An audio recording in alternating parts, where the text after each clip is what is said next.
we are here at Larabanga in the Savannah region of Ghana.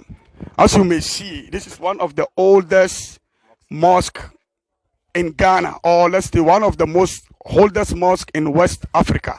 We did many videos about this Larabanga Mosque, but today we're just going to do a little bit of brief where some of you who never watch it or who never seen the videos that we did, you may see what we did. Inshallah. Abdul Nasser, can you give them a little bit background about this mosque?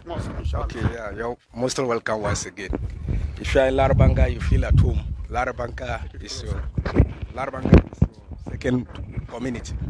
Okay, this mosque you can see, it is the oldest mosque in Ghana and one of the oldest in West Africa, and which was built around 1421, about 600 to 700 years now.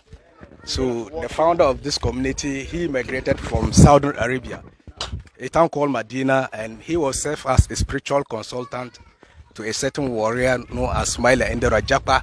Smaila Endera Japa, he is the king of Gonjes. And we are in Gonja land, and our district capital is Damango, which is 10 miles away from this community. So this warrior man was fighting a lot of wars to get a vast land for his people to settle. In the process of fighting these wars, he cannot more achieve enough land.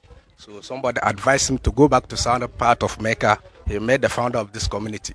So he went to southern part of Mecca and he met the founder of this community. He explained the difficulties facing him during the war. And our founder says, yes, as a pious Muslim, he followed him and prayed for him in case of any difficulties.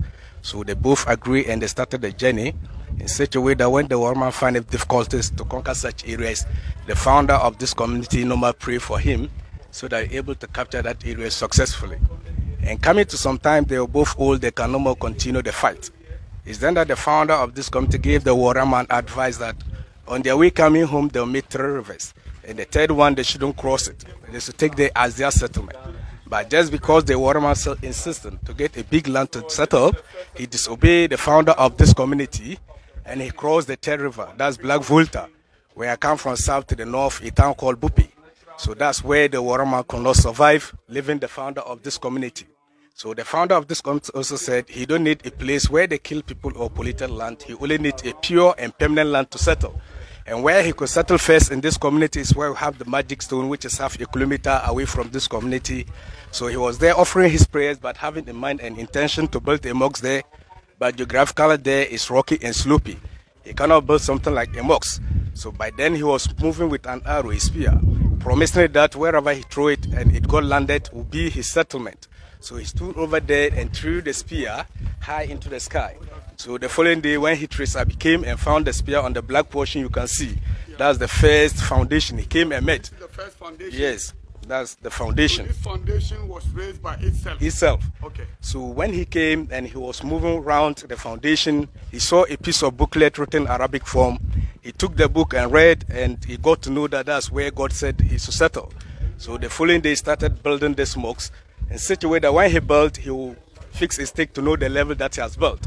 And the following day when he comes, the mosque will increase higher than what he has built until the whole mosque was fully completed.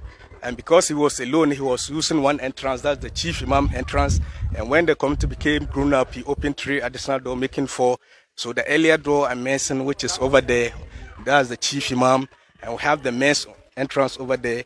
And the opposite side of the men's entrance, we have the muazzin. And a muazzin is a person who calls azan when it is time for prayers. Like during Friday, he will report here first to use his door. When he gets inside of the mosque, the right-hand side, there are some footsteps like store building, whereby he passed through on top of the steps on the roof and call azan for prayers. And the whole village will know that it's time for prayers. And they're all summoned here for congregational prayers. And coming back to the mosque too, there is a huge tree supporting the building. It was a promise by the founder. Any day, any time he died, they should bury him somewhere around the mosque. And some few days later, they will see some kind of inevitable tree shooting up on top of the grave. So that tree, they take good, proper care of it. So the founder died and they buried him there. 3 days later, the tree shoot up on top of the grave. And the community protected till now. And it's a blessing tree for the whole community. And every year, they do harvest the leaves and dry them. When they are well dried, they will share them among each of the head of the clans. We have 12 clans in this community. That's Larabanga community. So when they are well dried, they will share them among each of the head of the clans to prepare a large soup for everybody. And whoever take it as a soup is a blessing to a year to another year. And the name of the tree is Baobab tree. and the local name is Kuka tree. And behind it as well, there is the ladies' entrance where they used to go inside when it is time for prayers. So with this, you're fully welcome once again. This is just a short brief of the mosque. So you mean the founder of this mosque, Larabanga Mosque, he was buried under this tree, and then the tree shoot up. So each year they cultivated the tree, the babao tree. That is a kuka tree. So what they do with it? They use it as a soup. They use it as a soup and give it to the community. For what? For each clans to take, and if you take it, it's a blessing to a year to another year. Okay, that is the kuka tree. MashaAllah. So and another thing to how did the founder get his Quran?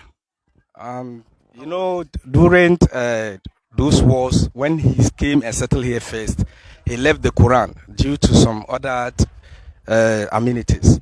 And when he was praying to Almighty Allah, one midnight, the woman went outside.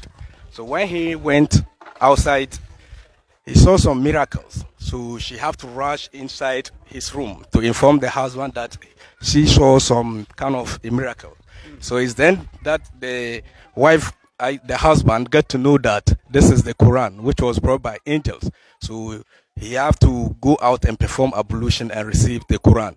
And this Quran serves several purposes for everybody in the community as well as the whole world.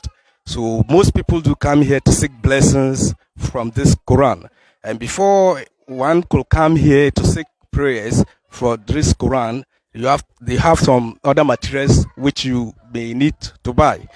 So materials like cow, you need some little amount of money and some cola nut and some materials before you could be able to read this Quran. And before they could bring this Quran out, a lot of elders, all the elders in this community do come out.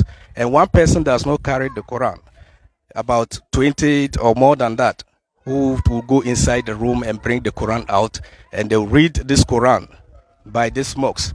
So whoever ended the Quran is where they'll get the person problems and they know how to solve it. So this is what I can. Then they have to recite it and solve the Ghana problem for this. Yes. Yeah, they have to use this Quran and solve the Ghana problem, because there is a lot of problem in Ghana.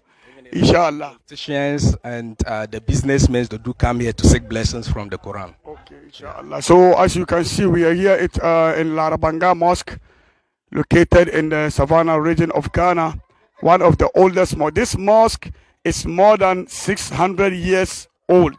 This is what you need to know. Wassalamu alaikum wa rahmatullahi wa barakatuh.